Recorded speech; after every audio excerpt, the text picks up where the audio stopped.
नमस्कार मंडळी, मी ज्योती रेसिपीज मराठीमध्ये तुम्हा सर्वांचं मनापासून खूप खूप स्वागत आहे। तर आज आपण गवारीची रस्सा भाजी बनवलेली आहे, झणझणीत आणि चमचमीत म्हणू शकताय। तर आता इथे लफथपीत बनवलेली आहे, जास्त पातळी नाही आणि जास्त दाटसरही नाही, मसाल्यामध्ये बनवलेली आहे बघू शकताय। आणि इथे घडीची चपाती बनवलेली आहे। तर मस्त असा बेत झाला होता, खूप छान चव आली होती या भाजीला। तर नक्की ट्राय करा। बऱ्याचदा आपण सुकी भाजी बनवतो तेलावर परतून किंवा तेलात परतून, तर अशी वेगळ्या पद्धतीची नक्की बनवून ट्राय करा। व्हिडिओ कसा वाटला कमेंट्स बॉक्समध्ये सांगायला विसरू नका। तर आता इथे मी गव्हाचं पीठ मळून घेत आहे। तर आता मळून झालेलं आहे गव्हाचं पीठ, सैलसर गोळा मळून घ्यायचा आहे आणि आता भिजत ठेवायचं आहे पीठ आपल्याला एक 15 मिनिटासाठी।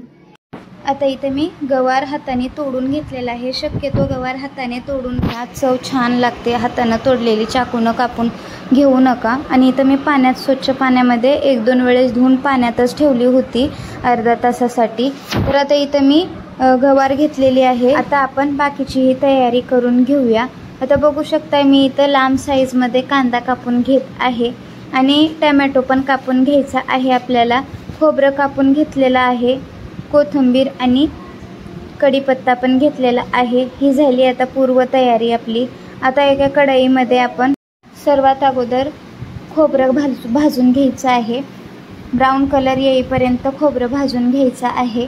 आता इथे 1 चमचा मी तेल घालत आहे नाश्त्याच्या चमच्याने। तर आता याला मीडियम गॅस करून थोडासा भाजून घ्यायचं आहे खोबरं। मस्त असा ब्राऊन कलर आलेला आहे खोबऱ्याला। आणि आता कांदा भाजून घेऊया। जेवढा जास्त छान मसाला भाजेल तेवढी चव छान येते या भाजीला। कांदा पण भाजून घ्यायचा आहे, वरनं 1 चमचा तेलाची धार सोडून घ्यायची आहे। तर आता इथं बघू शकताय मस्त असा ब्राऊन कलर होईपर्यंत कांदा पण आपल्याला भाजून घ्यायचा आहे। बघू शकताय हलका ब्राऊन कलर आला की मग याच्यामध्ये टोमॅटो कापून घेतलेला आणि लसणाच्या पाकळ्या 1 5 ते 6 टाकून घ्यायचा आहे। टोमॅटो आता आपलं मऊ पडेपर्यंत आपल्याला याला परतून घ्यायचा आहे। तर बघू शकता ब्राऊन कलर पण येईल आणि टोमॅटो पण मऊ पडेल। 1-2 ते 3 मिनिटं लागतील। आता याला ब्राऊन कलर आलेला आहे। आता एका प्लेटीमध्ये काढून भांड्यात काढायचं आहे। थंड करून याच्यामध्ये थोडंसं पाणी घालून घ्यायचं आहे आणि मिक्सरला बारीक असं वाटून घ्यायचं आहे। तर बघू शकता थोडंसं म्हणजे 1 अर्धी वाटी पाणी घालून घ्यायचं आहे आपल्याला आणि थंड करून मिक्सरला वाटून घ्यायचं आहे। आता इथे एका कढईमध्ये गवार भाजून घ्यायची आहे आपल्याला। तर गवार आपल्याला डाग पडेपर्यंत भाजून घ्यायची नाही, थोडंसं हलका रंग बदलेपर्यंत याला भाजून घ्यायचा आहे। थोडीशी वरनं तेलाची धार सोडून आपण भाजून घेणार आहोत याला। तर बघू शकताय एकजीव करायचं आणि 1 ते 2 मिनिटं आपल्याला याला भाजून घ्यायचं आहे। तर बघू शकताय हलका रंग बदललेला आहे गवारीचा। आता याला परतून घ्यायचं आहे, अधूनमधून परतत राहायचं आहे। 2 ते 2.5 मिनिटं झाल्याच्या नंतर याला एका प्लेटीत बाजूला काढून घ्यायचं आहे। बघू शकताय आता इथं मी काढून घेतलेलं आहे आणि त्याच कढईमध्ये 2 ते 3 पळ्या आता तेल घालून घ्यायचं आहे तेलाच्या पळीने आणि पाव चमचा मोहरी आणि अर्धा चमचा जिरं टाकून घ्यायचं आहे। कढीपत्ता धुवून टाकलेला आहे। मस्त असं तडतडू द्यायचं आहे आणि जे आपण मिश्रण मिक्सरला वाटून घेतलेलं होतं ते आता जिरे आणि मोहरी तडतडल्याच्या नंतर या कढईमध्ये ओतून द्यायचं आहे। बघू शकता हलका रंग आलेला आहे जिऱ्याला आणि मोहरीला। तेव्हा आपण याच्यामध्ये हे मिश्रण मिक्स करून घ्यायचं आहे, एकजीव करून घ्यायचा आहे म्हणू शकताय। आता एकजीव करून घ्यायचं आहे आणि हलकं तेल सुटेपर्यंत याला परतून घ्यायचं आहे, अधूनमधून परतत राहायचं आहे। बघू शकताय याच्यामधलं पाणी पूर्णपणे ॲब्झॉर्ब झालं पाहिजे। बघू शकताय मस्त असं पाणी आता ॲब्झॉर्ब झालेलं आहे। आणि आता याच्यामध्ये मसाले टाकून घेऊया। 1 चमचा मी काश्मीरी लाल मिरची पावडर टाकलेली आहे, पाव चमचा हळद टाकलेली आहे आणि आता इथं मी गरम मसाला टाकलेला आहे। कुठलाच मसाला दुसरा वापरलेला नाही। आणि काळं तिखट जे वर्षभराचा साठवणुकीचा मसाला असतो आपला, तो मी इथं 1 चमचा टाकून घेतलेला आहे. बाकीचा दुसरा मसाला मी यूज केलेलाच नाही याच्यामध्ये, बघू शकताय. आणि आता 1 ते 1.5 मिनटं याला परतून घ्यायचं आहे. सगळे मसाले असे मिक्स झाले पाहिजे या मिश्रणामध्ये किंवा या तडक्यामध्ये म्हणू शकता, या मसाल्यामध्ये. तर बघू शकताय मस्त असं 1 ते 1.5 मिनटं झाल्याच्या नंतर हलकं तेल सुटल्यासारखं दिसेल आपल्याला मसाल्याला. या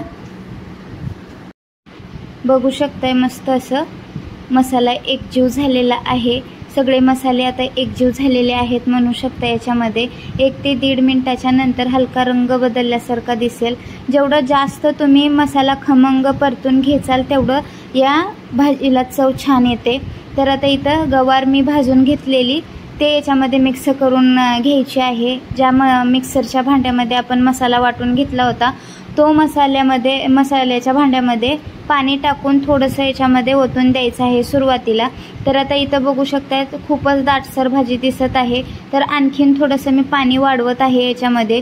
तुम्हाला जेवढा रस्सा पाहिजे आहे या भाजीचा तेवढी तुम्ही भाजीमध्ये पाणी वाढवू शकताय. बघू शकताय मस्त असं पाणी ग्रेव्हीदार भाजी आता झालेली आहे. अजून आपण याला शिजवून घेणार आहोत. तर बघू शकताय मस्त असा कलर तर खूप छान आलेला आहे या भाजीला.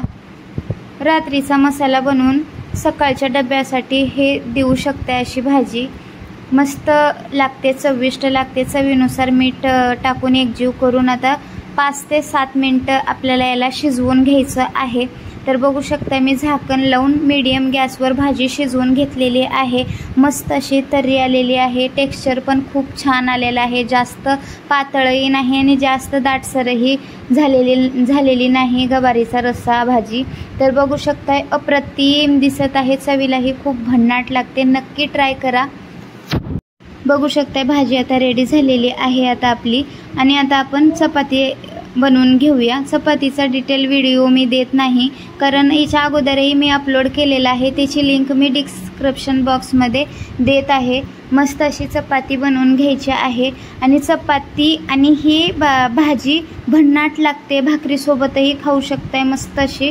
व्हिडिओ कसा वाटला कमेंट्स बॉक्समध्ये सांगायला विसरू नका. आवडल्यास लाईक करा, शेअर करा, कमेंट्स करा, सबस्क्राईब करा, बेल आयकॉनला क्लिक करा म्हणजे माझे नवनवीन व्हिडिओ तुमच्यापर्यंत लवकरात लवकर पोहोचतील. धन्यवाद.